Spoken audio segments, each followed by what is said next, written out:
Merci d'avoir répondu présent pour cette table ronde. Merci Sandra d'avoir initié ce mois de l'impact. Merci Virginie. Merci Isabelle et merci à nos intervenants. Vous en avez déjà rencontré deux. On vient de suivre une magnifique masterclass de Christophe Sauran. Je vais peut-être vous laisser vous présenter Anne-Marie Porras. Moi, je suis installée à Montpellier depuis 45 ans à peu près, où je dirige une école artistique. Passionnément, je voudrais dire, vraiment passionnément. C'est-à-dire que pour moi, c'est la rencontre avec la personne, même si elle n'est pas une personne très technicienne.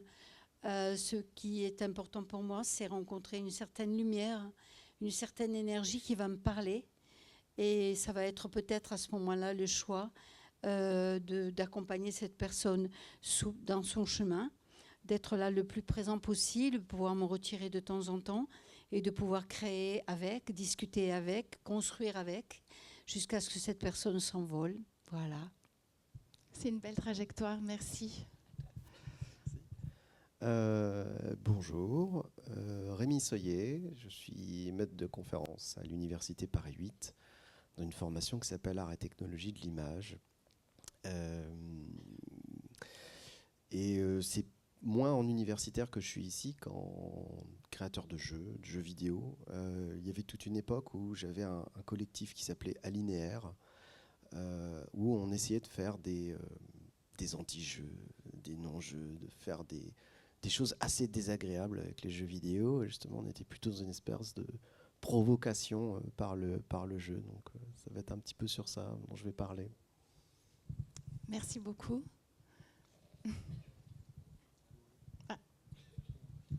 Allô, oui. Alors, je dois dire, je suis plus à Netflix. Ils ont mis que j'étais à Netflix. J'ai quitté Netflix donc il y a quelques mois parce que j'ai sur d'autres projets dont je n'ai pas parlé. Voilà, donc je suis animateur depuis longtemps. J'ai travaillé en France, j'ai travaillé en Angleterre, j'ai travaillé aux États-Unis et maintenant je suis en France. Et je fais toujours de l'animation. Depuis que j'ai découvert l'animation, je fais que ça. Voilà. Alors en 2D, en 3D, pas en d'autres techniques, mais là je me suis remis au dessin un petit peu. Voilà.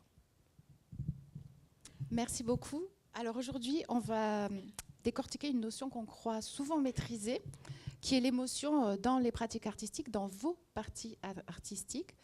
Mais on ne va pas la voir comme un résultat, on va essayer de la voir comme un matériau, comme une dynamique interne ou une tension créative. On va essayer de le faire depuis l'intérieur des pratiques, si vous voulez bien, depuis le storyboard animé, depuis le moteur de jeu, depuis le corps dans l'espace, et aussi depuis les écarts ou peut-être parfois les ratés ou les silences. On va essayer de voir comment rendre perceptible une émotion qui n'est pas encore visible et comment la structurer, la transmettre, la faire exister autrement que par un simple effet. On va essayer de travailler ça, en tout cas d'expérimenter ça autour de 4 axes. Et le premier, qui va être l'origine de l'émotion. On va essayer de voir comment l'émotion, elle prend source dans les références, dans les états internes ou dans les dispositifs préparatoires. Par exemple, est-ce que vous avez un cas d'émotion qui est arrivé par une création ? Est-ce un état que vous cherchez ou est-ce un état que vous laissez venir ? Anne-Marie ? Pour moi, c'est tellement difficile de décrire l'émotion, en fait, parce que, par exemple, je peux ressentir l'émotion dans le regard d'un animal, je peux ressentir l'émotion au son, dans un son. J'ai travaillé pendant longtemps avec un compositeur qui s'appelle Armand Amar, qui maintenant fait que de la composition pour les films. Et je sais que lui, il savait quels étaient les sons qui allaient me toucher pour éclairer une ouverture en moi pour créer. Et donc, pour moi, c'était très important de travailler avec lui parce que j'étais tout de suite dans un certain espace d'ouverture, de création. Et je travaillais aussi avec un créateur lumière qui savait exactement quelles étaient les couleurs qui me mettaient dans cet espace de création. Bon, pour moi, c'était vraiment des partenaires qui me mettaient dans cet état. Je ne sais pas si je réponds à ta question. Hein. C'est ça ? Oui, tout à fait. C'est très bien illustré. Je sais que vous parlez parfois de souvenirs d'enfance ou de souvenirs cinématographiques qui peuvent engendrer un processus de création. Rémi, vous parliez d'un souvenir d'enfance dans une de vos créations où vous vous étiez perdu en forêt. Oui, vous avez pas retrouvé ça? Pardon? Vous avez retrouvé ça? J'ai cherché partout. Oui, alors c'est un vrai souvenir. C'est-à-dire, je devais avoir 12 ans, peut-être moins que ça. Je me baladais en forêt avec mon grand frère. C'était en Basse-Normandie, dans l'Orne précisément. Et on cherchait un bus bleu qui était perdu dans la forêt. C'était une espèce de connexion entre le monde imaginaire et réel, parce que là, c'est un peu mystérieux, qu'est-ce que ça fout là, ce truc-là. Donc forcément, en tant qu'enfant et baigné dans les jeux vidéo et les histoires fantastiques, on se dit qu'on va partir à cette aventure. Donc on se met à traverser les champs, on se met à enjamber des choses, on se met à traverser, à être piqué, à être bousculé par des choses. Et puis la chaleur de l'après-midi commence à être remplacée progressivement par le froid du soir, et on commence enfin à trouver ce bus après tant d'heures et d'efforts et peut-être même de journées, parce que la perception temporelle en tant qu'enfant est complètement distordue dans ces moments-là, et on trouve un bout de ferraille qui n'a rien de finalement si surprenant que ça, et puis bon, on essaie aussi de retrouver notre chemin et on se perd véritablement. Et en fait, c'était mes grands-parents qui nous avaient retrouvés après des heures en faisant des tours et des tours de voiture, en klaxonnant dans toute la campagne pour essayer de nous retrouver, voilà, en nous faisant passer un savon qu'on avait bien mérité. Et oui, c'était une expérience qui était assez forte pour moi, que j'ai essayé de refaire en jeu vidéo un peu comme j'ai pu. Mais j'ai plein de petits exemples comme ça, c'est-à-dire quand j'essaie de créer des jeux vidéo, de me dire qu'est-ce que j'ai vécu avec mon corps, et qu'est-ce que je veux réussir à faire revivre dans un jeu.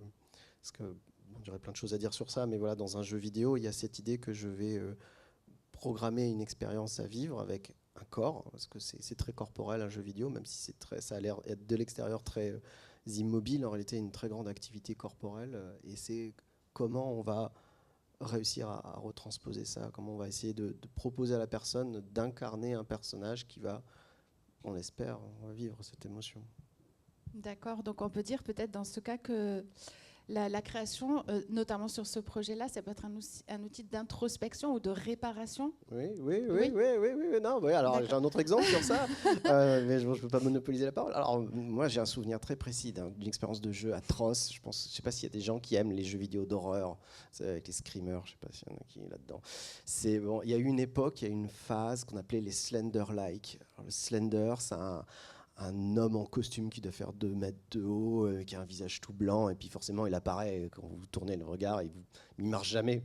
Voilà, quand vous tournez la tête, et il est tout de suite beaucoup plus proche. Ça avait fait un espèce d'énorme bruit à l'époque, et donc j'avais adoré ces trucs-là, et j'en faisais des cauchemars. Mais c'était une horreur, je me réveillais en hurlant, en transpirant, et je détestais en fait avoir ce cauchemar-là, et donc je me suis dit, je vais faire un jeu vidéo pour essayer d'expulser ce truc-là, et donc j'avais fait mon propre Slender-like, sauf qu'à la fin, on pouvait se venger, voilà. Et en fait, il était à poil, il nous pourchassait, voilà. Il fallait trouver ses petits vêtements, sa culotte, et puis son slip qui se baladait par là, et puis à la fin, on devenait le Slender, puis on pouvait, paf, casser le monstre, voilà. Donc il y avait une espèce d'aspect un peu cathartique et d'inversion, et après, ça allait très bien, voilà. C'était vraiment thérapeutique de mettre en ridicule l'expérience, voilà, traumatique.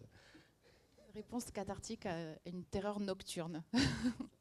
Vous, Christophe Sauran, est-ce que ça a pu être originé dans la maladresse attendrissante de Poe, par exemple? Est-ce qu'elle a pu être originée dans des souvenirs d'enfance?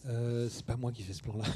J'en sais rien du tout. En fait, D'accord. en plus, le plan que j'ai montré, sûrement que ça a été fait au storyboard. C'est que là, j'ai parlé d'animation, mais en général, dans le processus qu'on fait, comme ils le savent, c'est vrai qu'il y a d'abord le script et puis après, il y a le storyboard. C'est-à-dire qu'avant qu'on ait les choses à faire avec les personnages, il y a énormément de gens qui ont pensé et qui ont réfléchi et qui ont gambergé sur les trucs. Donc, on essaye de faire au mieux et déjà, on essaye de plaire au réalisateur. C'est-à-dire, le réalisateur, il nous dit ce qu'il est. Il nous donne un boulot à faire, on essaie de le faire le mieux possible. Et puis, comme j'ai dit dans la présentation, c'est par rapport au public, c'est-à-dire qu'on on essaie de faire en sorte de... Moi, je suis plus dans le côté réflexion que sensation. Mais c'est propre à l'animation, comme j'ai dit, c'est l'image par image. Donc, en fait, les émotions, on y pense on réfléchit, on essaye de... C'est un peu... c'est vraiment différent du... C'est un peu ce que j'ai expliqué dans ma présentation, quoi. Donc je redirais un peu les mêmes choses. Moi, je me rappelle quand il disait, Rémi, ma première émotion que j'ai eue quand j'étais gamin, c'était une illustration de Gustave Doré. C'était un truc, j'étais terrifié. Et je pense que comme tu parlais des cauchemars, on est tous terrifiés quand on est gamin, ça nous reste. C'est des émotions que je pourrais identifier, mais voilà. On va passer à la deuxième étape de notre discussion. On va essayer de voir comment on construit une émotion dense et profonde en travaillant sur la modération, le rythme, les variations et les interactions. Le rythme. Alors moi, je cite toujours la même personne, c'est Armand Amar, qui m'a appris, entre autres, moi j'avais tendance à beaucoup m'étaler, à prendre beaucoup de temps, parce que j'aimais ce que je ressentais en regardant les danseurs, et en fait pour moi ce temps j'avais envie de le déguster lentement. Et lui il m'a vraiment... Ce qui était intéressant à dire en fait, c'est que lorsque je travaillais avec lui, je travaillais dans le silence et non pas sur la musique. Je prenais pas l'inspiration dans la musique. Mais ce qui m'inspire toujours, c'est leur énergie à eux. Ils ont un corps musical. Ils ont, pour moi, quand je les vois travailler, j'entends la musique même s'il n'y a pas la musique. Et donc, Armand, tout de suite, quand il voyait danser les artistes, en fait, il imaginait sa musique comme ça. Et en fait, il m'a appris les paliers, en fait. C'est-à-dire que là, c'est peut-être un palier qui est comme ça, après peut-être celui-là pour mieux rebondir, etc. Et en fait, au niveau du rythme de la création, on prenait le rythme chez eux, chez les danseurs. C'était vraiment eux qui nous imposaient un petit peu leur rythme sur une thématique qui était choisie, bien entendu, mais c'était vraiment extraordinaire parce que c'était une création en collectif. Quand vous avez travaillé sur Création, comment ça s'est passé justement ce transfert d'émotions entre ce qu'ils étaient en train de vous proposer, l'énergie qu'ils avaient en individuel, l'émotion collective que ça a créée? Comment ça s'est passé pour vous? Ça a été très particulier. En fait, à l'origine, je leur ai proposé 3 pièces, je crois. Il y avait Sarah, Plaine des Sables et Parole d'ange. Voilà, c'est ça. Je leur ai proposé de regarder ces pièces que j'avais déjà créées et que chacun s'approprie ce qu'ils avaient envie dans ces pièces-là. Ils se l'approprient, la réécrivent, la transforment, la signent, en fait. À la fin, on ne sait plus qui a fait quoi. Et puis, en fait, ils ont proposé chacun des morceaux, des pulses, etc. Et c'est comme ça qu'on a mis en place. Ils ont proposé une musique. Il n'y a que la dernière musique qui est de Armand, bien sûr. Et c'est comme ça qu'on a fabriqué Création. Et en fait, ils ont aussi choisi avec qui ils avaient envie de danser, plus ou moins, c'est ça. Hein. Est-ce que c'était un solo? Est-ce que c'était un pas de deux? Est-ce que c'était... En fait, ça part un petit peu de la déchirure. Hein, des gens qui s'assemblent, se séparent, le groupe qui les rassemble, etc. Une certaine colère, une certaine tendresse. Et en fait... c'est eux qui m'ont donné cette émotion-là. Peut-être je les ai un peu sollicités sur ça. Je ne sais pas, c'est eux qui pourraient le dire. Mais en tout cas, pour moi, je sais que mon chemin, c'est l'émotion tout le temps que je ressens comme ça, qui me font sentir. Et j'ai besoin, quand je travaille avec un artiste, d'aimer cette personne-là, de l'aimer passionnément.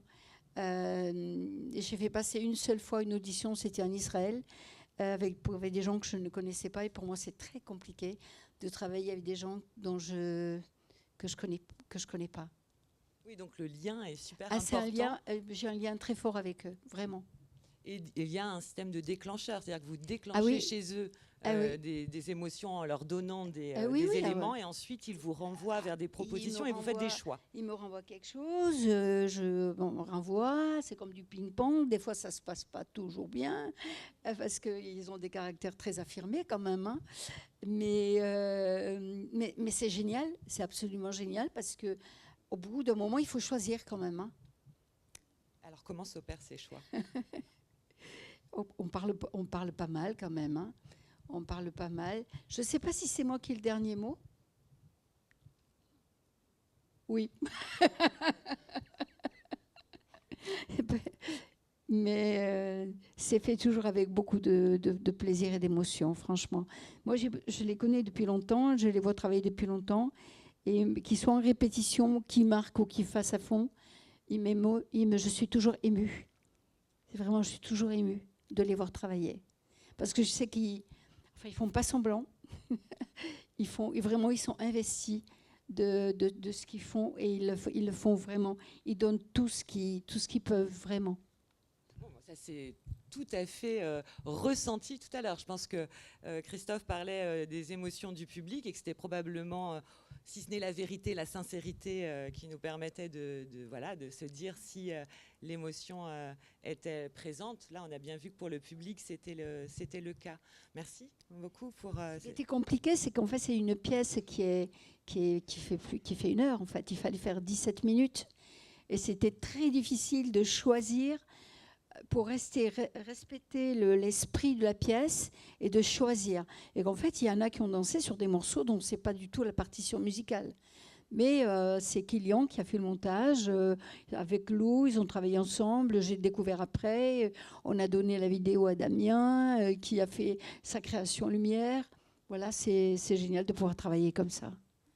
Et donc, quand vous dites, par exemple, qu'il a fallu effectivement faire des choix et donc de couper et de préserver quand même la signification, c'est-à-dire à quel moment, donc, est-ce que c'est comme un récit? Est-ce qu'il y a quelque chose de l'ordre du montage? À quel moment vous aviez des doutes sur est-ce qu'on va comprendre ce qui est en train de se... Moi, je me suis posé la question, est-ce qu'en coupant, parce qu'il y a des coupures très importantes et qui sont significatives dans la pièce, est-ce que ça va passer? Est-ce qu'il y aura une passerelle vers le public de là à là?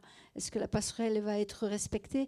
Pour moi, c'était frustrant de couper vraiment, mais on ne pouvait pas faire tout, hein, c'est ça. Donc, on a choisi ensemble finalement, hein. Voilà. S'ils n'avaient pas été d'accord sur quelque chose, on aurait choisi autre chose.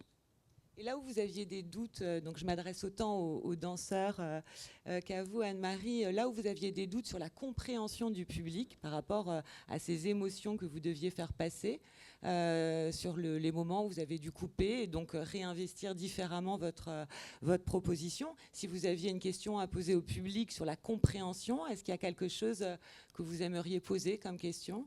Est-ce que vous avez compris quelque chose ou non?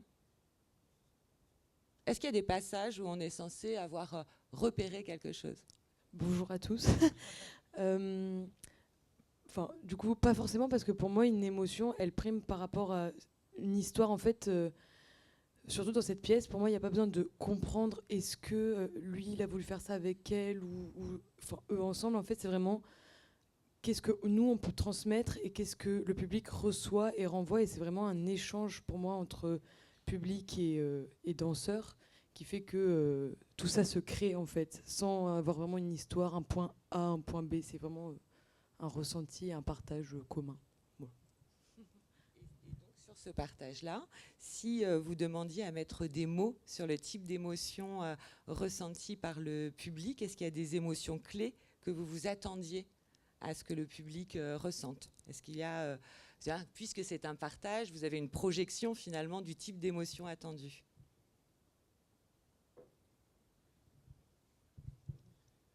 Bonjour.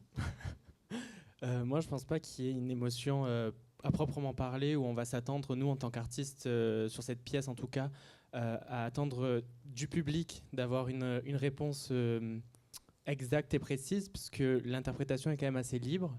Après, nous, au milieu de tout ça, on vit nos propres émotions, j'ai envie de dire. On a chacun notre propre histoire au milieu de cette grande histoire qui est la pièce.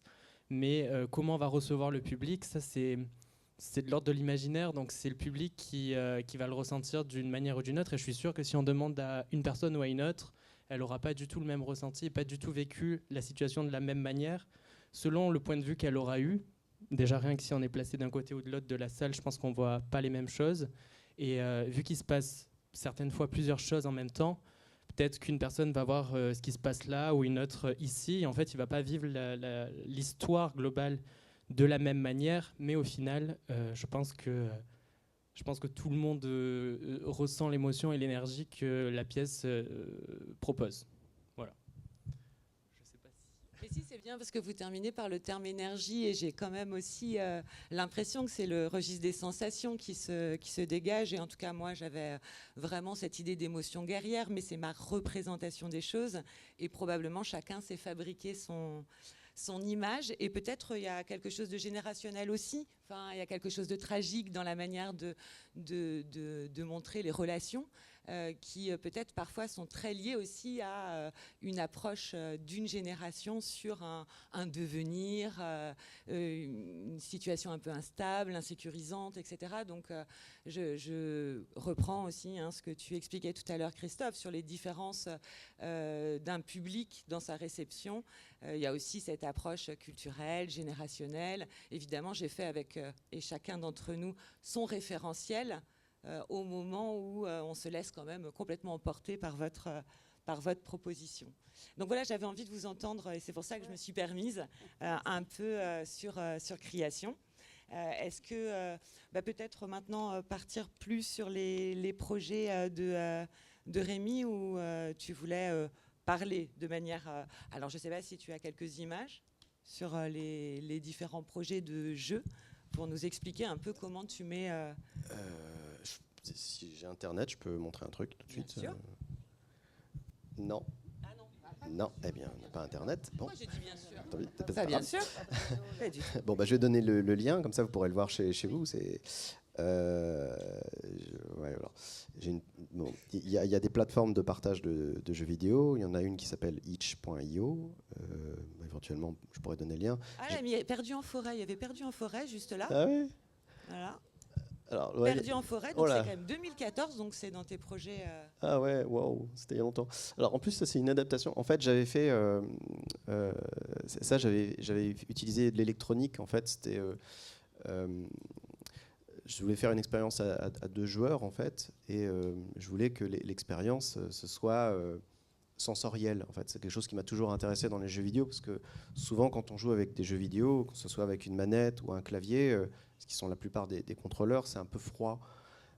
C'est très difficile d'avoir un registre sensoriel, voilà, de parler voilà, du toucher, de chaleur, de choses comme ça, parce que c'est des choses un peu complexes.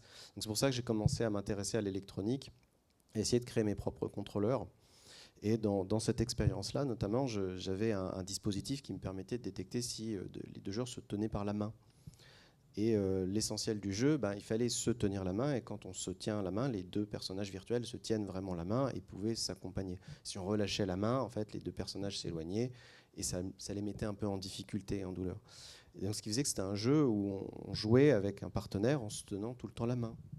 Donc en même temps, on a la chaleur de l'autre. Voilà, c'est très puissant comme sensation, le contact peau à peau. Et alors, c'est une expérience que j'ai redoublée autrement. Dans un autre jeu plus rigolo, dont le titre s'appelle Coin Coin contre Minou, oui, c'est génial, hein, j'ai beaucoup d'imagination. Donc dans Coin Coin contre Minou, il y a une équipe des canards contre l'équipe des chats. Ah, génial, super. Donc on est à 2 contre 2. Et en fait, il y a un bonbon qui va apparaître à l'écran.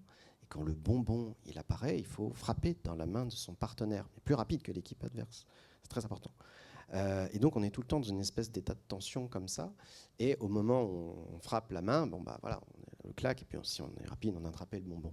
Mais là où c'est très intéressant, c'est que c'est assez facile de jouer à ça quand c'est avec des amis, mais quand c'est avec des inconnus, c'est très difficile de toucher la peau de l'autre.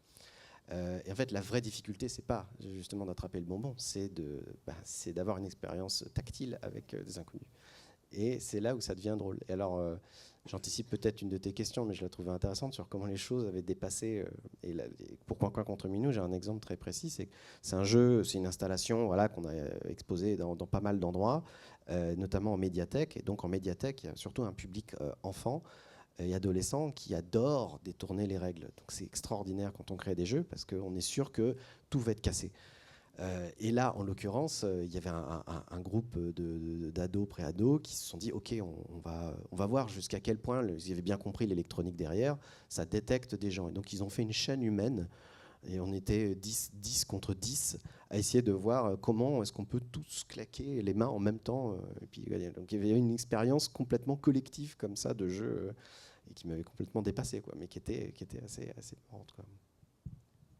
Merci beaucoup. Oui, je crois, si je ne me trompe pas, que tu avais fait un projet qui s'appelait Game Jockey aussi.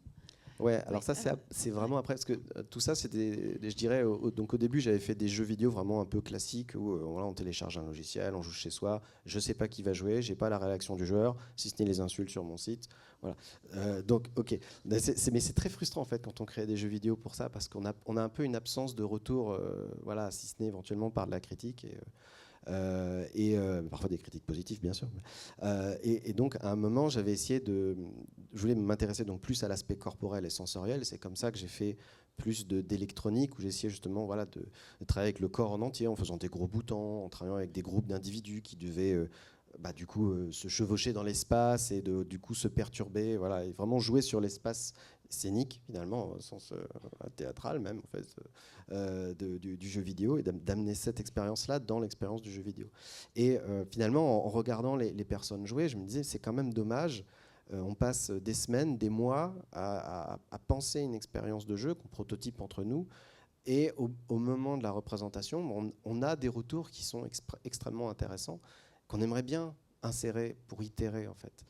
Et donc moi je suis dans les technologies de l'image, je programme, je fais des choses, j'adore l'ordinateur parce qu'il va avoir une capacité de réponse assez immédiate et parfois une capacité d'autonomie qui me surprend. Et donc à un moment je me suis intéressé à la possibilité de mixer les expériences live avec le jeu vidéo, donc c'est le Game Jockey. Et c'est cette idée que j'ai un jeu vidéo que je propose à un groupe de joueurs et de joueuses, et pendant l'expérience de jeu, je modifie des paramètres, je modifie des vitesses, je modifie des apparitions, plein de petites variables. Et en fait, ça change la difficulté, ça change l'exigence. Et surtout, ce qui est formidable, et c'est ça que j'ai vraiment beaucoup aimé, c'est que je me synchronise en fait avec les personnes en face de moi. Si j'ai des personnes qui sont moins à l'aise, parce que c'est souvent le gros problème du jeu vidéo, il faut prendre en compte l'apprentissage. Si des personnes qui ne sont pas à l'aise avec les technologies ou le jeu vidéo, c'est pas grave. Je vais m'adapter progressivement, je pourrais avoir un jeu de regard, pouvoir commencer à créer quelque chose, on va pouvoir peut-être même partir sur quelque chose qui n'était pas prévu et commencer vraiment à utiliser le jeu vidéo comme un outil de communication en quelque sorte. Et voilà, c'était un peu ça l'idée du Game Jockey. C'était dans des festivals artistiques, c'était dans des centres culturels, on l'a fait aussi dans des médiathèques. Et à un moment, on avait participé à l'inauguration de Châtelet-Léal à Paris, et on avait fait des gros blocs de boutons qu'on avait mis à la canopée, et puis on invitait donc des gens à marcher dessus. C'était une espèce de twister géant. Voilà, donc il y avait des événements soit publics, un peu plus restreints, mais c'est-à-dire, c'est un peu le défaut du jeu vidéo, c'est que c'est souvent un public averti en fait. Et c'est souvent des gens qui ont déjà une expérience de joueurs assez actifs.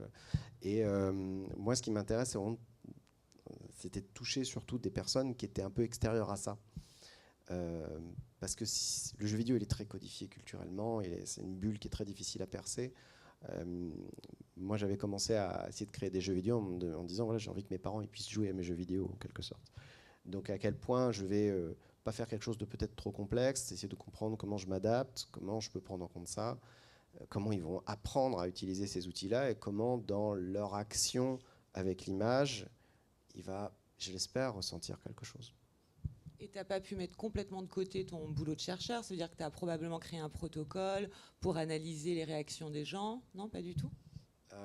Alors, il y a eu tout un plan pendant 4 ans qui était mon travail de doctorat en fait, où dans le cadre du collectif Alinéaire, voilà, j'avais créé plein de petits jeux et donc c'était ce qu'on appelait une recherche-création. Donc c'était une série de toutes sortes de petites créations voilà, qui voilà, de manière itérative permettaient d'explorer des questions et de faire émerger des hypothèses. Et donc certains jeux, je les ai plutôt bien observés, d'autres beaucoup moins méthodologiquement. Le jeu avec les boutons, en l'occurrence, ce qui était intéressant, c'est qu'il y avait une caméra qui enregistrait les gens en train de jouer et qui faisait un arrêt de capture au moment où les gens appuyaient sur certains types de boutons. Et ce qui était marrant, c'est que les gens savaient très bien qu'ils étaient filmés, qu'ils voyaient leur image, et à un moment, on se disait « Ah, ok, donc je peux jouer avec mon corps, en fait, devant l'image, et puis faire un peu n'importe quoi. » Il y avait quelque chose comme ça qui était marrant. Et ces images, en même temps, me permettaient de faire ce qu'on appelle une typologie des gestes du corps, c'est-à-dire de distinguer des groupes. Voilà. C'est ma casquette universitaire qui ressort. Et dans ces groupes, tu as distingué des groupes de joueurs, en fait, des typologies de joueurs ou des... En gros, moi, je compte toujours sur l'apprentissage. C'est-à-dire qu'un jeu vidéo, on doit toujours, même si on a beaucoup d'expérience, on doit apprendre à faire. Donc on nous fait toujours une proposition dans un jeu vidéo. Je vous propose d'incarner ce personnage ou ces personnages dans cette situation. Donc on va faire semblant d'être le personnage, mais on ne va pas seulement faire semblant, on va d'une certaine manière, on va l'incarner pour de vrai, parce que les conséquences sont immédiatement impactées par nos choix, en fait.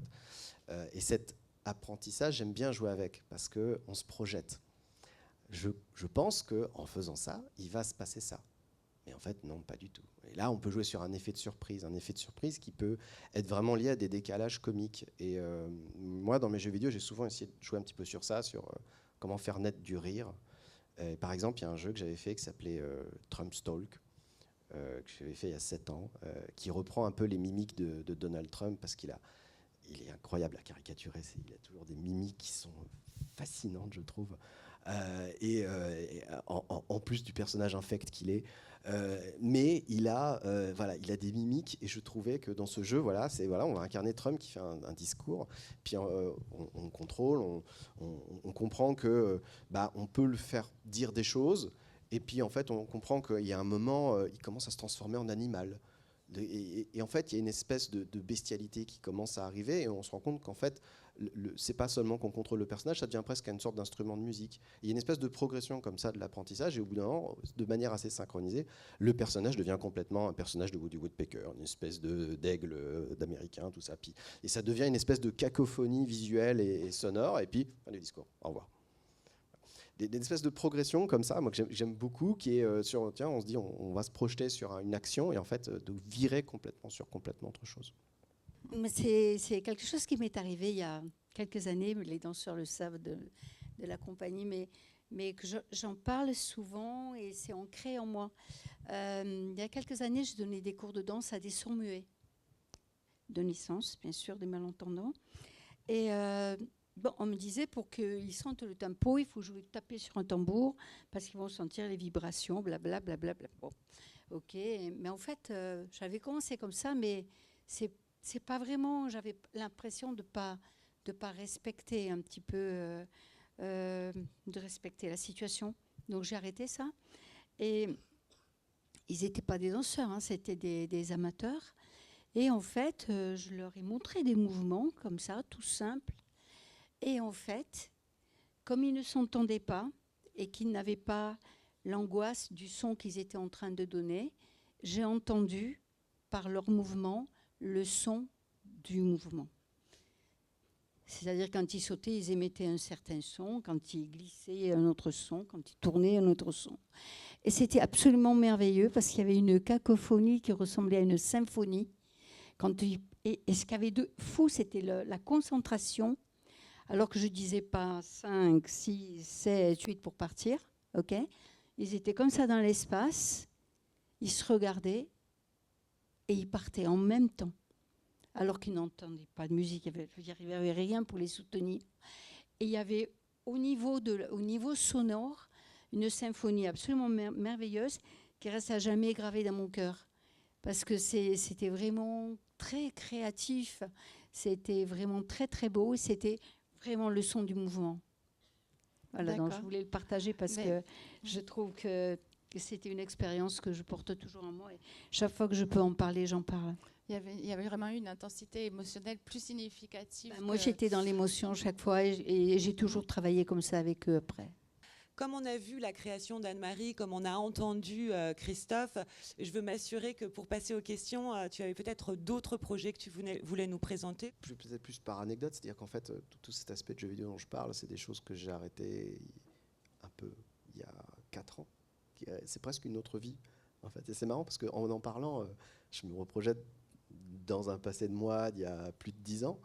Mais c'est vrai que maintenant, je suis sur tout autre aspect, tout en gardant toujours en tête, hein, voilà, c'était la façon dont j'en parle, je me reprojette dans cette création et ces questions. Mais moi, c'est quelque chose qui me fascine, c'est quand on a une intention artistique, ok, j'ai une vision plus ou moins précise, plus ou moins vague, et il y a un moment, il va falloir le faire. Il y a un moment, il va falloir l'écrire, il va falloir collaborer avec des gens, il va falloir commencer à... Et cette espèce de passage de l'intuition, d'une émotion, je ne sais pas, qui va aller vers quelque chose qui va concrètement être présenté. Et tout ce processus, ce long cheminement jusqu'à la fin, la diffusion, qui peut prendre des années. Voilà. Alors, D'ailleurs, c'est là-dessus que tu travailles en ce moment. C'est Ben sur, voilà. oui, c'est une très belle transition. Oui, c'est sur comment la collaboration prend forme au sein d'une équipe. c'est ça. Ouais, c'est-à-dire que maintenant, j'essaye de... Donc je fais le tour des studios d'animation, VFX, jeux vidéo. J'essaie de leur demander un petit peu comment ils fabriquent ces images, ces jeux. Et j'essaie surtout de le comprendre aussi d'un point de vue technologique, humain, économique, parce que grands projets, même des petits projets, mais même des gros projets, c'est toujours un travail de collaboration. Donc c'est comme tu le disais, c'est-à-dire c'est un échange. C'est ça. Et ça nous enrichit. Et s'il n'y a pas cet échange humain, il y a un moment, il y a un truc c'est une flore qui n'a plus d'eau, quoi. Et je trouve que comment ça s'inscrit, que c'est pas seulement une intention juste d'une personne, c'est toute une équipe de plein de sous-équipes qui sont toutes en interconnexion, en dialogue, et comment ce dialogue s'inscrit aussi technologiquement dans des automatisations, des interopérabilités, voilà, ce qu'on appelle le pipeline, voilà, dans notre jargon, voilà, tous ces trucs-là qui font qu'à un moment, la machine a l'air à peu près de tenir. Et, au final, on a un truc qui a l'air d'être super impeccable, mais qui ne prend pas forcément en compte toutes les galères, toutes les souffrances, les émotions, justement, dans la temporalité de la création, juste avant ça. Ça, c'est quelque chose que tu interroges, par exemple, quand tu, j'imagine, fais des observations, des entretiens. Ouais. C'est l'émotion ou les difficultés qui peuvent survenir pendant une production. Oui, c'est quelque chose que tu analyses. Ouais, c'est ça, parce qu'en fait, quand on fait des études dans l'animation, le jeu vidéo, le VFX, voilà, donc on a des cours, on a aussi des vidéos, et si on a des vidéos, parfois on peut avoir des personnes qui vont décrire comment une production a été faite. Ok, mais c'est souvent un peu biaisé parce que c'est très difficile pour quelqu'un de dire que son travail s'est très mal passé dans sa boîte. C'est très difficile d'être très honnête sur la difficulté de sa production, en fait. Et moi, dans les entretiens que j'ai pu avoir, en fait, je crois que je n'ai jamais entendu quelqu'un ne pas me dire que ça a été une horreur. Qu'il y a toujours eu des moments de tension, il y a toujours eu des moments d'incohérence, d'incompréhension, qui ont amené du bricolage à la dernière minute, voilà. Mais sauf que c'est aussi ça un peu la réalité de la compétence technique, en fait. Et donc, quand on veut enseigner à créer des images numériques, quelles qu'elles soient, c'est important, je pense, de sensibiliser les étudiantes et étudiants sur cette dimension, voilà, très empirique du travail technologique, et que voilà, il faut faire preuve justement de capacité d'adaptation, d'esprit peut-être un peu zen, voilà, et justement de savoir être dans des relations humaines où on peut à peu près bien s'entendre quand même. Merci. Je pense que voilà, vous avez à la fois entendu Christophe Serrand, Rémi Soyer, Anne-Marie Porras. Est-ce que sur l'une ou l'autre des interventions de cet après-midi, est-ce que vous avez des questions pour qu'on puisse relancer peut-être les réflexions?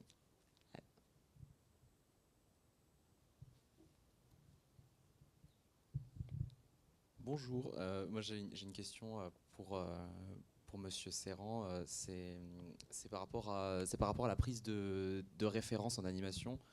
Parce que j'ai l'impression que moi, c'est toujours quelque chose où c'est très complexe. J'ai parfois beaucoup de mal à me mettre dans la peau de ce que je cherche à faire, à exprimer. Parfois, on n'est pas forcément dans le mindset. Parfois, on n'est pas forcément, on n'a pas l'expérience de vie de la personne qu'on cherche à animer. Est-ce que vous avez une méthode ou un réflexe pour en fait aller vers une émotion particulière si vous pouvez pas le jouer, par exemple, en fait? Ouais. Là, c'est un sujet. On peut y passer des heures parce que j'ai des présentations de plusieurs heures là-dessus et je trouve que c'est vachement intéressant dans les écoles d'animation d'enseigner comment faire les références, comment utiliser les références, là où les chercher et comment jouer les références, comme j'ai dit un peu. Mais c'est un sujet en soi. Je ne vais pas pouvoir expliquer ça là tout de suite en quelques mots. C'est impossible. Et en plus, c'est très très spécifique. Moi, je l'ai pas montré parce que c'est hors sujet, mais j'ai des vidéos. J'ai une anecdote là-dessus. En fait, j'ai parlé du travail avec des comédiens, avec des acteurs, puisqu'on fait les voix des personnages sont enregistrés avant, et on travaille avec les acteurs, surtout quand on est responsable d'un personnage, on travaille avec le comédien. Et sur le film Les Croods, il y avait une actrice qui était vachement intéressante par notre processus. Elle s'appelle Catherine Keener, ça vous dit sans doute pas grand-chose. C'est l'ancienne copine de Brad Pitt d'ailleurs. Et elle était venue au studio en disant « Ah, ça m'intéresse ce que vous faites » et tout. Elle avait fait la voix d'un des personnages. Elle avait dit « Ah, vous faites comme ça, moi ça m'intéresserait d'essayer de le faire ». Et elle était venue au studio pour filmer les références du personnage dont elle faisait la voix. Et c'était une catastrophe. Parce que c'est pas la même chose du tout, en fait. Alors, c'est anecdotique, mais il y a des raisons pour lesquelles elle n'avait pas... Et on les avait filmés, et on voit le truc, et non, on se dit, oula, on l'avait enregistré pour sa voix, pas pour sa performance corporelle. Donc, effectivement, c'est un sujet. Alors, il y a plein... Alors, il faut jouer, il ne faut pas jouer à ralenti, il faut pas jouer avec la voix, forcément. Il faut faire les deux. Il faut avoir des gens pour donner la répartie. Est-ce qu'il faut jouer devant le miroir? Il y a tous ces trucs-là, mais j'y en a trop, donc je ne peux pas. Mais c'est vrai que c'est un vrai sujet maintenant dans les studios d'animation. Comment aller chercher les références et comment les utiliser. Merci.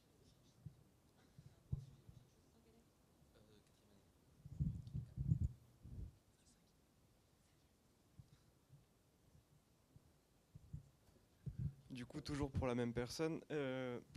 Moi, ma question, c'est plus à quel point un animateur a de la liberté, vu que derrière, il y a les producteurs, le réalisateur, et il y a énormément de personnes. Du coup, à quel point on peut être un artiste plus qu'un technicien? Voilà. Ouais, c'est une question qu'on pose vraiment souvent. Et des fois, même les plus rentrent dedans, ils disent « Est-ce qu'on peut dire non au réalisateur? On a le droit ?» C'est pas une question qui se pose du tout, mais je l'ai entendu cette question-là.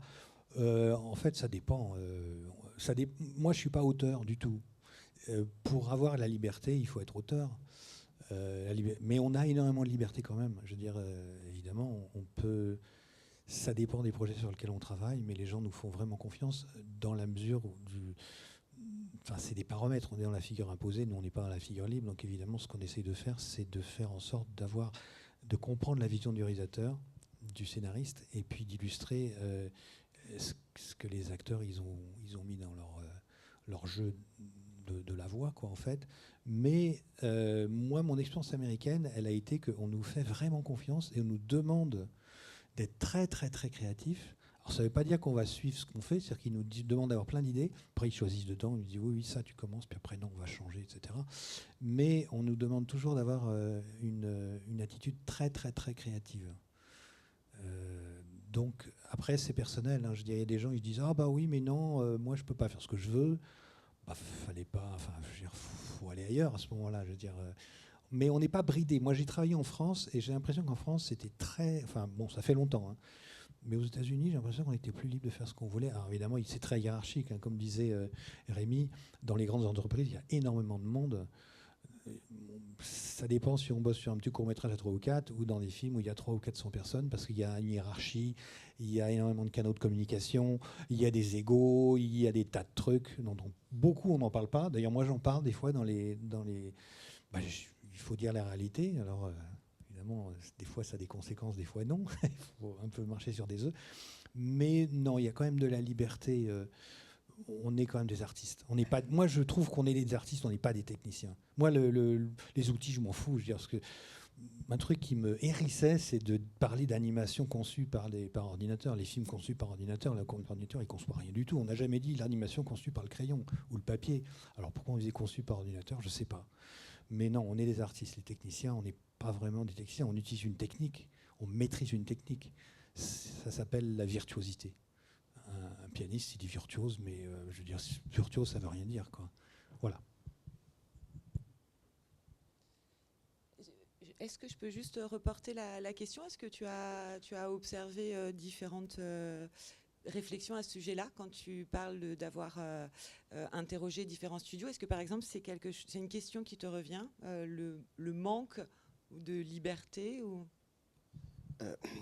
Par exemple, quel métier d'animation peut-on avoir dans le secteur de l'animation? On n'est pas juste animateur. Oui. Il y a plein de sous-catégories. Voilà. On peut animer des personnages, mais on peut aussi animer des props. On peut animer le personnage au premier plan, le personnage important, ou le personnage à tout l'arrière-plan, qu'on verra donc tout petit. Et donc les enjeux de l'animation ne vont pas du tout être les mêmes. Le niveau d'attente et d'exigence technique ne vont pas être les mêmes. Et donc forcément, on commence aussi à structurer des corps par des métiers. Voilà, on commence généralement junior, puis éventuellement mid, senior. Ça, c'est des canevas. Après, il y a des corps voilà, ce qu'on appelle les leads, les sup, voilà, qui vont structurer. Et on a des étapes de validation, un processus de travail. Quand on est surtout en bas de l'échelle, voilà, on commence par faire des choses assez simples et qui n'ont pas forcément trop d'enjeux pour la production. Et tout ce qui est un petit peu tricky et complexe, ou qui a beaucoup d'enjeux justement expressifs, on va plutôt le mettre à des personnes qui ont de la seniorité et de l'expérience et qui ont fait leurs preuves aussi dans la boîte. Et nous-mêmes, on a un processus de je fais quelque chose, j'envoie en review, j'ai une retake, je refais, j'ai une retake, je refais, je déprime, j'ai une retake, je refais. Voilà. Et c'est un processus normal, mais en fait, il faut aussi l'accepter. Ça fait partie du processus normal de travail.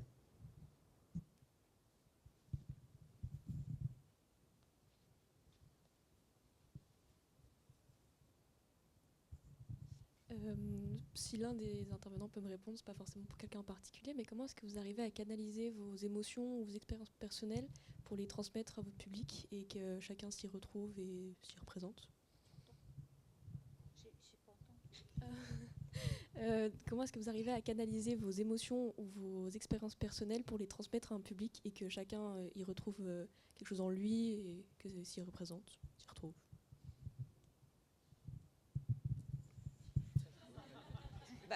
Il y a quand même cette idée de... Enfin, vous me dites. La transmission de l'émotion. Oui, mais d'une émotion qui serait très personnelle, qui serait la vôtre, oui. Et qui d'un coup doit devenir quand même être en partage, quoi, doit être d'avoir une forme d'universalité. Mais ils se dévoilent vraiment dans leur émotion, en fait. Et je crois qu'ils ressentent, il me semble, qu'ils ressentent vraiment ce qu'ils sont en train de traduire et qui partagent cette émotion. Après, on ne sait jamais comment elle va être reçue, digérée, comprise, appréciée ou pas du tout. On ne sait pas, mais enfin, c'est un risque qu'on prend et je crois que ça fait partie de nous. Enfin, je ne sais pas. Quand je les vois travailler, en tout cas, c'est sûr que ça passe... moi, je suis extérieure, je ne danse pas avec eux. Il faut toujours un regard extérieur. Donc, quand je les vois travailler, déjà, ils me transmettent cette émotion. Et après, si ça ne fonctionne pas, si ça grince un petit peu, on en parle. On dit là, vraiment, pour moi, c'est flou, c'est pas assez limpide ou pas assez fluide, ou ça coule pas. Donc, on essaye de faire en sorte que, je sais pas, comme l'eau d'une rivière, ça puisse circuler et puis aller vers le public.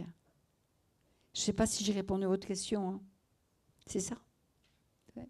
Moi, il y a un truc que je peux dire, c'est que je pensais à ça parce que quand on bosse sur des films d'animation, en général, on essaie de se mettre dans la situation.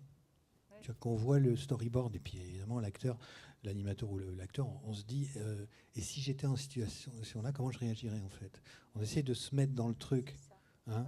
Alors si c'est triste, si ça fait peur, si on se dit et si ça m'arrivait à moi, comment je ferais? Alors après, je pense que quand on est superviseur, directeur d'anime ou réalisateur, il y a le casting qui rentre en ligne de compte, un peu comme des acteurs. C'est-à-dire qu'il y a des gens, ils vont être meilleurs dans telle situation que d'autres. Et ça, c'est un peu aussi en VRL, il doit y avoir sûrement ça, mais en anime, il y a ça aussi. Et pour la technique aussi, mais pour l'artistique, beaucoup. Moi, j'ai la sensation, quand je les vois travailler, je suis dans leur corps. Si tu veux, quand ils partent dans une diagonale comme ça, tu vois, ben, moi, je suis vraiment dans leur corps. Quand ils sont suspendus, quand l'Oiris, elle est là, et qu'elle est en haut comme ça, et qu'elle a le regard vers les étoiles, mon regard est dans son regard, en fait. Et c'est quand j'arrive pas à le sentir que je leur en parle et que mais tu vois, c'est ça un peu. Une autre question? J'avais vu tout à l'heure les mains se lever.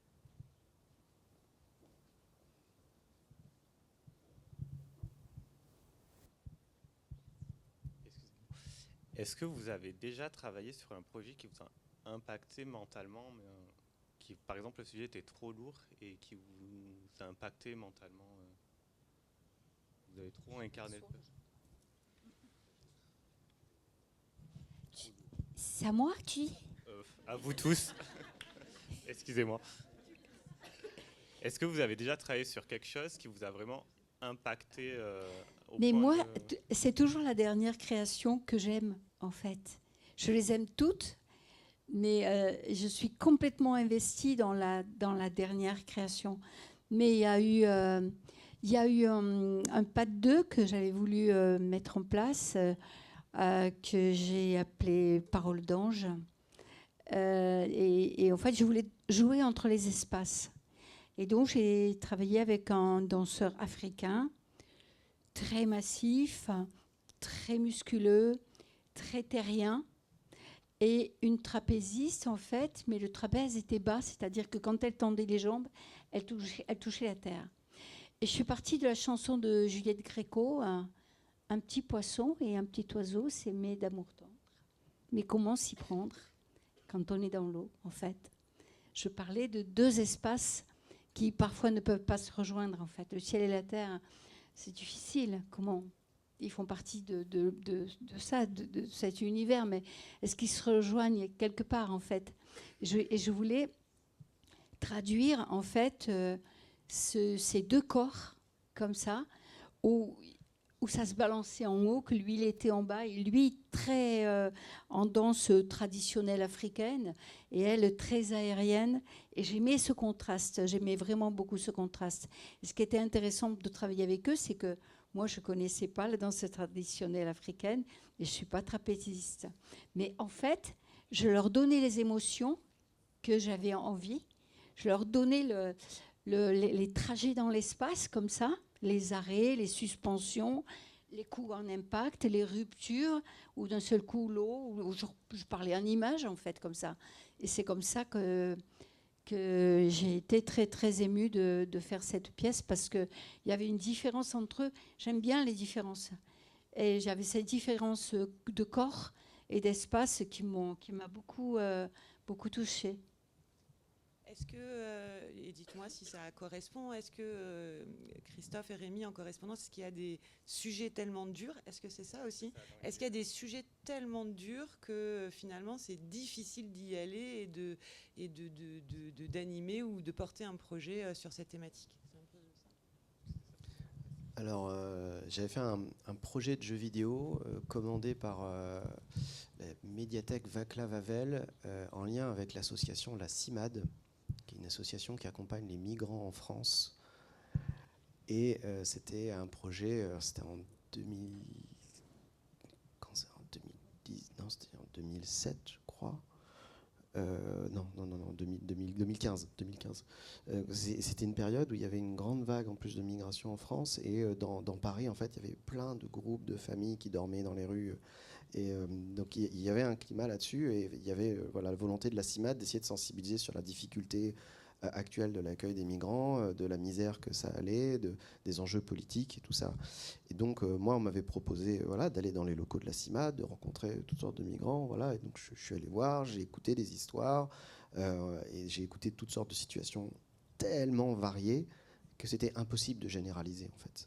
Et moi, ça m'avait vraiment beaucoup atteint parce que quand j'écoutais des actualités, il y avait des grands poncifs de généralisation. Je me disais mais non, mais c'est pas possible. La personne, moi j'avais plein d'exemples de personnes qui avaient juste des problèmes extrêmement concrets et très pragmatiques, qui étaient complètement déconnectés d'une vision très politisée et politicienne, tout ça. Et c'était très dur en fait. Et je m'étais interdit de créer un jeu vidéo qui serait, je vais vous mettre à la place d'un migrant. Voilà, et vous allez migrer en France. Et je me suis dit, ce serait tellement en fait insultant que je voulais pas faire ça. Donc j'ai essayé de faire le truc à l'envers et de faire une sorte d'expérience d'immersion impossible en fait. Voilà, parce que je m'étais un peu censuré là-dessus. Je me suis dit non, je peux pas. Et donc j'avais fait un jeu où au contraire, j'essayais de montrer la difficulté justement à incarner un migrant et de montrer plutôt une pluralité d'expériences et une pluralité de choses. Et voilà, j'ai essayé de... Mais du coup, je ne pouvais pas aller plus loin. C'était vraiment trop limitant. C'était une commande ou c'était un truc à toi? C'était une commande, oui. C'était une commande avec le collectif Alinéaire. Il y avait mon binôme Henri Morawski là-dedans. Et on avait fait un diptyque en jeu vidéo là-dessus, qu'on avait présenté à Václav Havel notamment.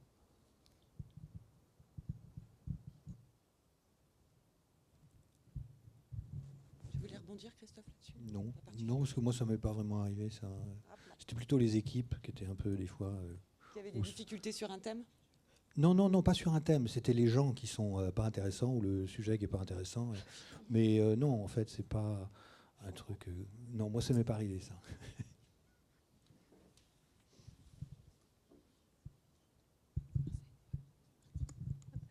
Oui, moi je voudrais savoir, selon vous, c'est quelle émotion la plus dure à faire transmettre? Parce qu'on nous dit beaucoup, par exemple, à l'école, que faire, par exemple, un registre comique, c'est compliqué. Mais du coup, j'aimerais bien voir, selon vous, c'est quelle émotion la plus dure à faire transmettre?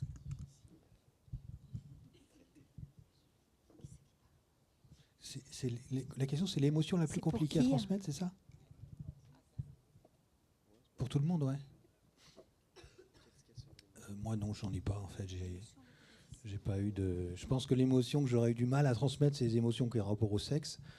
Mais c'est parce que je sais pas pourquoi, j'en ai jamais eu à faire. Je dis non, je travaille pour des films plutôt qui sont pour enfants.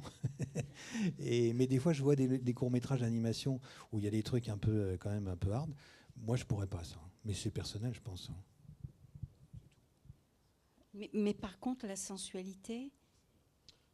Ouais, même, je sais, j'ai pas eu à faire ça. Ah ouais. Et donc je me suis... Il faudrait que je me pose la question, en fait, c'est un truc, pourquoi pas? Mais j'ai jamais eu à faire. Parce que là, dans les 3 pas de 2, en fait, ils sont... je pense pas avoir donné de directive de sensualité ou quelque chose comme ça.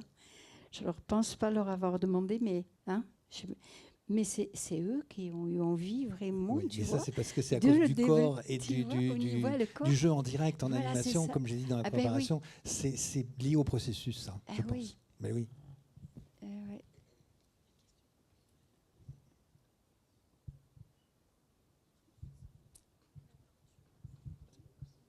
J'ai une question aussi. Vas-y, je starte. Bonjour. J'avais une question sur à quel point c'est compliqué de faire ressortir une émotion à travers un groupe de personnes. Parce qu'on a vu dans votre représentation qu'il y avait plusieurs moments, enfin je parle de la représentation du début, il y avait plusieurs moments où il y a des groupes qui se forment, etc. Et je trouvais ça vachement intéressant. Et est-ce qu'il y a vraiment un plus elle n'est pas très claire ma question. Ouais, plus de comment faire passer une... La question du groupe, tu veux, je sais pas où tu es. Ouais, bonjour. C'est comment faire passer une émotion à travers un groupe de personnes. Est-ce que tu l'as ressenti, toi, l'émotion dans le groupe? Oui. Mais je me pose la question de comment. Comment? Mais parce que chacun est différent dans un groupe. Et oui, il y avait vraiment une unité. Alors, ce qui est intéressant, c'est qu'ils sont différents, que je dois les respecter avec leurs différences, vraiment, et leur façon d'aimer ou de désaimer une partition. Je travaille avec ça, et je pense que ce respect de l'artiste, avec ce respect de l'artiste, ils sont vrais en fait, et l'émotion sortent d'eux. Je pense pas que... Enfin, moi, je peux les solliciter, je peux les engager, les choses comme ça, à dire va leur donner des intentions comme ça, hein, je crois, un peu. Mais en fait, l'émotion, même quand ils sont ensemble, moi je vois, quand ils tapent comme ça et qu'ils font ce mouvement-là comme ça, eh bien, moi je sens une émotion, je sens une lecture, je sens un corps, je sens un groupe. Pour moi, le groupe, c'est très important, vraiment très très important. Après, du groupe doit sortir une personnalité qui montre son travail, qui fait voir son travail. Mais après, le groupe le rejoint, en fait, comme dans la vie. Il m'est arrivé, je ne sais pas, je fais une petite parenthèse, de partir au Maroc, à Casablanca, où on m'avait fait une commande que j'ai appelée Nadir. Et Nadir, en fait, c'était pour la symbolique de l'ombre du soleil, le soleil à minuit, l'ombre de soi-même, tout ce que l'on ne dit pas, tout ce que l'on cache. Et pour ça, j'étais partie avec ma compagnie et j'ai travaillé avec le même nombre de danseurs de rue du Maroc. C'est-à-dire, ils avaient appris avec des clips vidéo sur la télé. Ils n'avaient pas pris de cours de danse. Et pour l'endroit où on devait travailler, c'était dans un abattoir. OK ? Donc, c'était très chargé. C'était vraiment très, très chargé. Et là, c'était dur, ce qu'on a partagé. Parce qu'il fallait épouser plusieurs façons de faire. Je donnais une barre commune le matin en faisant quelque chose de plus simple possible pour que tout le monde puisse se chauffer le corps sans parler de technique. Et on essayait de se rencontrer... Et cette pièce a très bien fonctionné. Au bout du compte, on ne voyait plus qui étaient les danseurs de rue ou qui étaient les danseurs contemporains. C'était un groupe. C'était un groupe avec une émotion à partager avec le public. Ouais.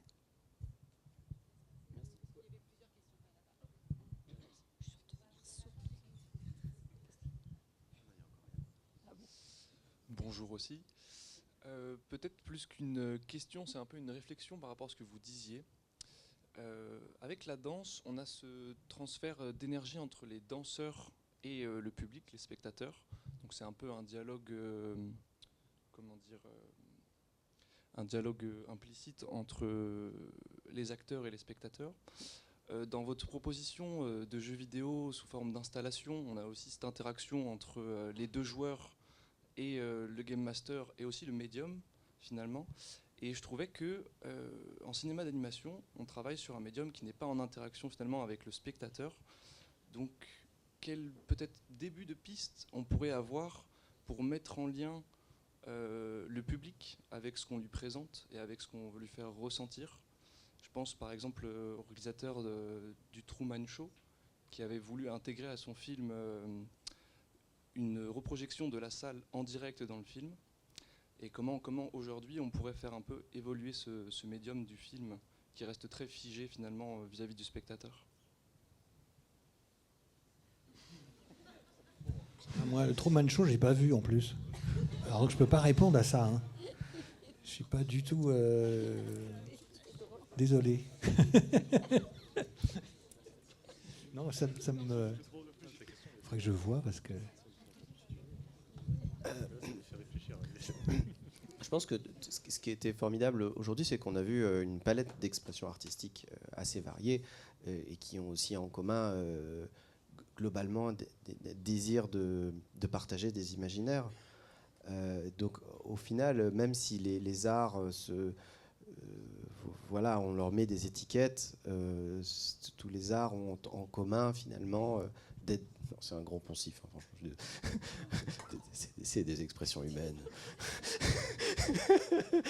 Mais c'est en fait assez pur. En fait, c'est simplement des personnes qui veulent dire quelque chose, qui veulent exprimer quelque chose. Après, bien, on choisit. Alors, on peut être sur un registre de langage, on peut être sur un registre du mot, on peut être sur un registre du corps, un registre de l'image, un registre du son. Donc voilà, après c'est des choses qui se construisent avec le temps. Je pense que ta question elle est vraiment aussi sur l'immédiateté de la réponse.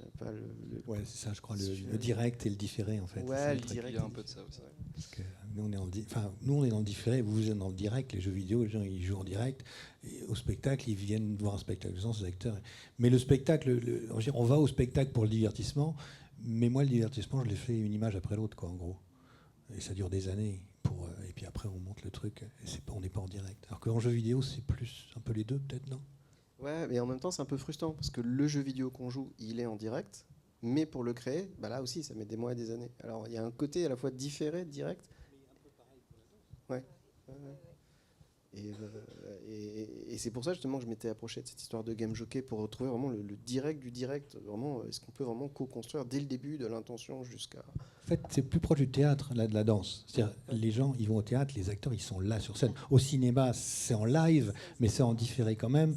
Nous, on n'est plus en différé, on est dans un processus, c'est super lent, quoi, en fait. Voilà. Et puis, en fait, là, s'il refaisait là, maintenant, il referait encore avec des choses différentes. C'est jamais arrêté, en fait. Les comédiens aussi, de théâtre aussi, ils bougent toujours le texte, etc. Quand ils courent au début et qu'ils s'arrêtent, ils s'arrêtent jamais vraiment au même moment. Ou, quand il y a un porté, c'est jamais vraiment au même moment, etc. Il y a quelque chose d'éphémère. De l'instant, il est là, c'est éphémère. Puis après, c'est fini. Si on recommence, ce ne sera pas pareil. J'ai une question, moi. Est-ce que tu as fait des spectacles sans musique ? Ça arrive, ça, ou pas ? Des spectacles de danse sans musique ? Ou pas ? Et moi, déjà, je travaille sans musique, avec eux, déjà. Parce que là, on a vu de la musique, mais est-ce qu'il y a des spectacles, des fois, où il n'y a pas du tout de musique ? Comment ils se chorégraphient entre eux, là, quand ils sont plusieurs ? Parce que la musique, ça aide quand même à évoluer un peu, non ? Je sais pas, je me pose la question.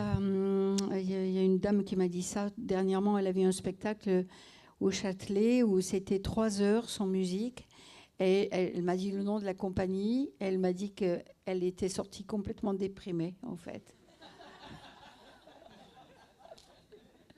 Elle m'a dit, c'est terrible.